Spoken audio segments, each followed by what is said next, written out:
നമ്മൾ ഇനിയിപ്പോൾ ഇവിടെ നിൽക്കുന്ന ഒരാൾ അങ്ങ് കാസർഗോഡ് പോയി മത്സരിച്ചു കൊണ്ടിരിക്കട്ടെ. കാസർഗോഡ് പോയി മത്സരിച്ചാലും നിങ്ങൾ സ്ഥാനാർത്ഥിയായി ഡിക്ലെയർ ചെയ്യുന്ന അന്ന് അവിടുത്തെ ഏറ്റവും റിമോട്ടായിട്ടുള്ള ഏരിയയിലെ ചായക്കടയിലിരുന്ന് നിങ്ങൾ ആരാണ് എന്നുള്ളത് ചർച്ച ചെയ്യും.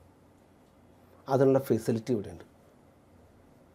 അപ്പോൾ അവിടെ ചെന്നിട്ട് നിങ്ങളെ വേറെ രീതിയിൽ പരിചയപ്പെടുത്തണ്ട. നിങ്ങളെന്താണോ നിങ്ങളെ അറിയാം.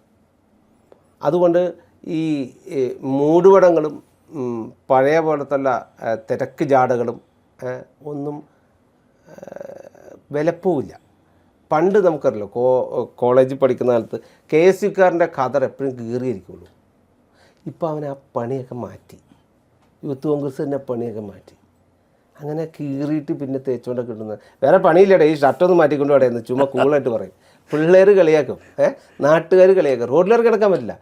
അതുകൊണ്ടാണ് ശൈലി മാറ്റുക എന്ന് പറയുന്നത്. അതിന് ഏറ്റവും അടിസ്ഥാനപരമായി വേണ്ടത് പൊതുസമൂഹം എന്താണ്, പൊതുസമൂഹം എങ്ങനെയാണ് ചിന്തിക്കുന്നത്, പൊതുസമൂഹത്തോടൊപ്പം നമ്മൾ എങ്ങനെ യാത്ര ചെയ്യണമെന്ന് ഒരു രാഷ്ട്രീയക്കാരൻ തിരിച്ചറിയണം. പക്ഷേ എപ്പോഴും കീഴ്പ്പെട്ട് നിൽക്കുകയല്ല. നമുക്ക് പറയാനുള്ളത് നമ്മൾ തുറന്ന് പറയുകയും വേണം. രാഷ്ട്രീയം പറഞ്ഞ് ജനങ്ങളോടൊപ്പം നിന്ന് പോകണം. നമുക്കിതെല്ലാം മനസ്സിലാവും. കാരണം എന്താണെന്ന് വെച്ച് കഴിഞ്ഞാൽ, ഞാൻ ഒരു തവണ കഴിഞ്ഞ ലോക്സഭാ തെരഞ്ഞെടുപ്പിൻ്റെ റിപ്പോർട്ട് പറഞ്ഞ സമയത്തൊരു അനുഭവം പറഞ്ഞു കേട്ടായിരുന്നു. നമ്മുടെ പൊന്നാനി സ്ഥാനാർത്ഥി അഡ്വക്കേറ്റ് നിവേദിത സുബ്രഹ്മണ്യനാണ്. അപ്പോൾ ചേച്ചി ഇങ്ങനെ തെരഞ്ഞെടുപ്പ് പ്രചരണമൊക്കെ ആയിട്ട് ബന്ധപ്പെട്ട് പോയപ്പോൾ ഒരു സ്ഥലത്ത് നിന്നപ്പോൾ ചേച്ചിക്ക് ഭയങ്കര സ്വീകരണം.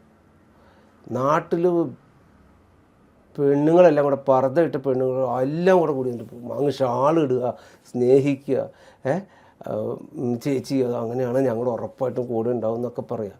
അപ്പോൾ ചേച്ചി പറയുന്നത് ആ സമയത്ത് ചിന്തിച്ചതേ, ഒരുപക്ഷെ ഈ സലീം കുമാർ പറഞ്ഞ പോലെ എനിക്ക് ഭ്രാന്തായാലാണോ നാട്ടുകാർക്ക് മൊത്തം ഭ്രാന്തായാലാണോ എന്ന് ആലോചിച്ച് നിൽക്കുമ്പോഴാണ് തിരഞ്ഞെടുപ്പ് റിസൾട്ട് വന്നത്.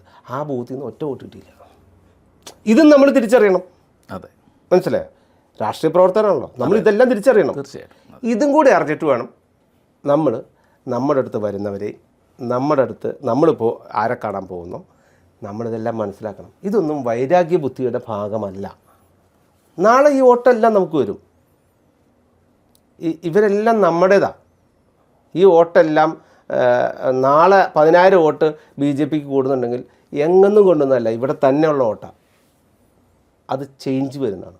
ആ ചേഞ്ച് മാറാത്തതെല്ലാം ഉറപ്പായിട്ട് മാറും.